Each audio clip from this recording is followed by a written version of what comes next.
आज हम लोग हैदराबाद में आए और हैदराबाद के ऑनेबल सीएम राव साहब से मुलाकात हुई। काफ़ी लंबी मुलाकात हुई, काफ़ी अच्छी चर्चा हुई।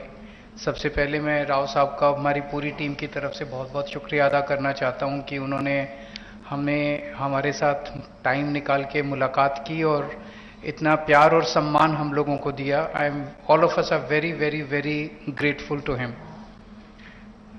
हमने अपनी पूरी बात उनके सामने रखी और जैसा भी उन्होंने कहा कि दिल्ली के लोगों को न्याय दिलाने के लिए वो, उनकी पार्टी और उनकी पूरी सरकार दिल्ली के लोगों के साथ है। ये बात केवल दिल्ली की नहीं है, ये बात देश के जनतंत्र को बचाने की है। जो अध्यादेश पारित किया गया है वो देश के जनतंत्र के खिलाफ है, संविधान के खिलाफ है। सो उनकी सपोर्ट से हमें बहुत ताकत मिली है और हम इस सपोर्ट के लिए मैं पूरे दिल्ली के लोगों की तरफ से उनका तहे दिल से शुक्रिया अदा करना चाहता हूं। हमारी सरकार दिल्ली में पहली बार जब 2015 में बनी थी, फरवरी 2015 में दिल्ली में हमारी सरकार बनी थी। फरवरी 2015 में सरकार बनी और 23 मई को, मात्र 3 महीने के बाद, मोदी सरकार ने एक नोटिफिकेशन लाके हमारी सारी पावर छीन ली 3 महीने में। तो अब ब्यूरोक्रेसी के ऊपर, पहले हमारे से पहले शीला दीक्षित जी की सरकार थी। शीला दीक्षित जी का पूरा कंट्रोल था ब्यूरोक्रेसी के ऊपर, transfer, posting, disciplinary action, creation of new posts. So जितने सर्विस रिलेटेड मैटर्स हैं, शीला दीक्षित जी का पूरा कंट्रोल था। हमारी सरकार आने के बाद 23 मई 2015 को उन्होंने नोटिफिकेशन लाके ये सारी पावर छीन ली। तो as a chief minister of Delhi I can not even transfer post, education secretary, health secretary, deputy secretary, मैं कुछ नहीं कर सकता। वो सारी पावर छीनने के बाद 8 साल तक दिल्ली के लोगों को उन्होंने अपंग करके रखा। हम दिल्ली के लोग 8 साल तक कोर्ट दर court, high court, supreme court लड़ते रहे। 8 साल की हमारी लड़ाई के बाद 11 मई को, अभी पिछले कुछ दिन पहले, सुप्रीम कोर्ट की संविधान कॉन्स्टिट्यूशन बेंच ने, 5 जजों ने मिलकर 5-0 से दिल्ली के लोगों के हक में फैसला दिया।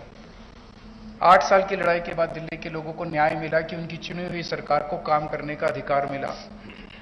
हमें 8 साल लग गए उस नोटिफिकेशन को कैंसिल कराने में और न्याय लेने में। उसके 8 दिन के अंदर 11 मई को ऑर्डर आया सुप्रीम कोर्ट का। 19 मई को मोदी सरकार ने ऑर्डिनेंस लाके सुप्रीम कोर्ट के ऑर्डर को निरस्त कर दिया, पलट दिया। पूरे देश भर में लोग कह रहे हैं कि जिस देश का प्रधानमंत्री सुप्रीम कोर्ट को नहीं मानता, सुप्रीम कोर्ट के आदेश को नहीं मानता, फिर न्याय लेने के लिए लोग कहां जाएंगे? अगर देश का प्रधानमंत्री कहता है कि मैं सुप्रीम कोर्ट के आदेश को नहीं मानता और कानून लाके वो आदेश को पलट देता है, तो फिर तो न्याय के लिए कोई जगह नहीं बच जाती है। कहां जाएंगे फिर लोग न्याय लेने के लिए? फिर तो कोई अंतिम चीज ही नहीं है। वो प्रधानमंत्री जी कहते हैं मैं नहीं मानता सुप्रीम कोर्ट को, ऐसे देश कैसे चलेगा? ये तो बिल्कुल गलत है। अब ये अध्यादेश लाके वापस सारी पावर छीन ली। तो एक तरह से, जैसे अभी राव साहब ने बिल्कुल सही बोला, ये अध्यादेश दिल्ली के लोगों का अपमान है, घोर अपमान है। एक तरह से प्रधानमंत्री जी ये कह रहे हैं कि तुम जो मर्जी सरकार चुनो, मैं उसको काम नहीं करने दूंगा। तो दिल्ली के लोगों को चैलेंज कर रहे हैं प्रधानमंत्री मोदी जी कि मैं, तुम जो मर्जी सरकार चुनोगे, मैं काम नहीं करने दूंगा। और ये बात केवल दिल्ली के लोगों की नहीं है, पूरे देश में हम लोग देख रहे हैं कि अगर किसी राज्य के अंदर लोग नॉन बीजेपी गवर्नमेंट बना देते हैं तो उसको काम नहीं करने देते। या तो 3 तरीके अपनाते हैं, या तो वहां पे एमएलए खरीद लेते हैं दूसरी पार्टी के, सरकार गिरा देते हैं। कितना हमने देखा, कितनी जगह पे देखा, एमएलए खरीद के सरकार गिरा देते हैं। या एमएलए तोड़ लेते हैं, ईडी भेज के, सीबीआई भेज के, डरा के एमएलए तोड़ लेते हैं, सरकार गिरा देते हैं।